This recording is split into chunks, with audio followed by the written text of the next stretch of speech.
Caso você esteja infeliz, sem alcançar o sucesso que merece, em dificuldades financeiras ou com pouca motivação, pode ter certeza de que há algum elemento de pensamentos negativos obstruindo a sua jornada de vida. Segundo um estudo realizado pelo escritor Napoleon Hill, apresentado em um dos seus livros chamado Pensa e Enriqueça, foram identificados 6 tipos de medos relacionados à perca de autoconfiança do ser humano.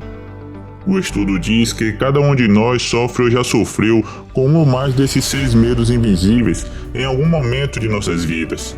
E o primeiro passo a fim de eliminar esses tão perigosos inimigos é descobrir onde, como e de que maneira os adquirimos.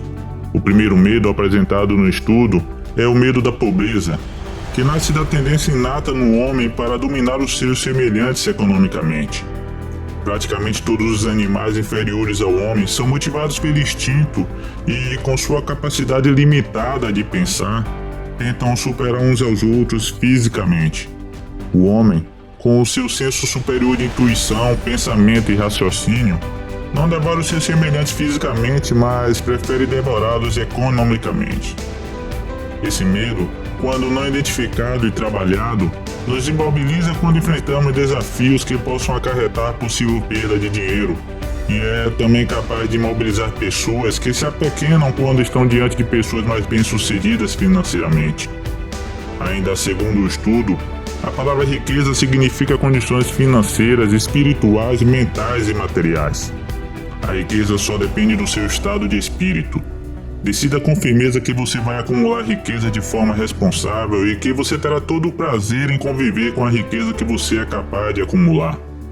Pare de se concentrar no que pode dar errado e comece a se concentrar apenas no que pode dar certo. Os fabricantes de roupa logo souberam aproveitar o medo de críticas que assolam a humanidade. A cada estação, mudam o estilo dos artigos de vestuário, determinando os novos estilos e acelerando a venda dos produtos. Em todas as estações as modas se transformam, porque os fabricantes de roupa sabem que poucas pessoas terão coragem para usar as roupas da estação passada. Se duvidar disso, tente sair com um chapéu de abas estreitas quando as abas largas estão na moda. Hão de observar como se sentirão mal, unicamente devido ao medo da crítica. É pelo mesmo motivo que os fabricantes de automóveis e aparelhos celulares alteram os modelos a cada temporada. Todos querem ter um carro e um celular do ano, ainda que o modelo anterior tenha as mesmas funcionalidades. Estes são alguns dos comportamentos sob a influência do medo de críticas acerca de aspectos menos importantes da vida que acaba roubando a iniciativa, matando a autoconfiança e prejudicando o ser humano de muitas outras maneiras. Para livrar-se do medo de críticas, decida não se preocupar com o que os outros pensam de você. A verdade é que a maioria das pessoas estão tão ocupadas pensando em si mesmas que elas nem percebem os outros na maioria das vezes. A origem do medo da perda de um amor é inerente ao ser humano e não existe muitas explicações. Está obviamente no hábito da poligamia, quando o homem costumava roubar ou cortejar a mulher do próximo. O ciúme e outras formas semelhantes de demência precoce nasceram do medo que o homem tem de perder o amor de alguém. E parece razoável acrescentar que tal medo produz grandes devastações no espírito de um homem, muitas vezes conduzindo o indivíduo às formas mais violentas de loucuras permanentes. E medo enche os tribunais de casos de divórcios e de crimes passionais e outras formas cruéis de vingança. Para livrar-se do medo de perder o amor de alguém, decida aproveitar e valorizar o amor que você recebe e amar em troca com tanto amor quanto puder. Mas decida também viver numa boa, sem amor, se esse for o caso e você tiver que fazer isso. O medo da velhice provém principalmente de 2 fontes. Primeiro, a ideia de que a velhice trará consigo a pobreza. E segundo, e essa é a sua fonte mais comum, origina-se dos falsos cruéis ensinamentos sectários, onde se fala no fogo do enxofre, em purgatório e outros espantalhos que os homens aprenderam a temer. Temem, por conseguinte, a velhice como sendo a aproximação de um outro mundo, talvez muito mais terrível do que este em que vivemos. O medo da velhice pode fazer o indivíduo por volta dos 40 anos de idade diminuir o ritmo de atividade e desenvolver complexo de inferioridade, acreditando que os lapsos que comete são motivados pela idade. quando, na verdade, já ficou comprovado que os anos mais produtivos da vida do ser humano, tanto mental quanto espiritual, são aqueles entre os 40 e os 60 anos de idade. Decida aceitar a velhice como uma bênção e lembre-se que muitas pessoas ainda não tiveram o privilégio de chegar à velhice. Também decida ser grato pela sabedoria e a experiência que só vem com a idade. Os terríveis tormentos do medo da morte podem ser atribuídos diretamente ao fanatismo religioso e com as crenças que nos são apresentadas desde a infância, instaurando o medo do que pode acontecer após a morte.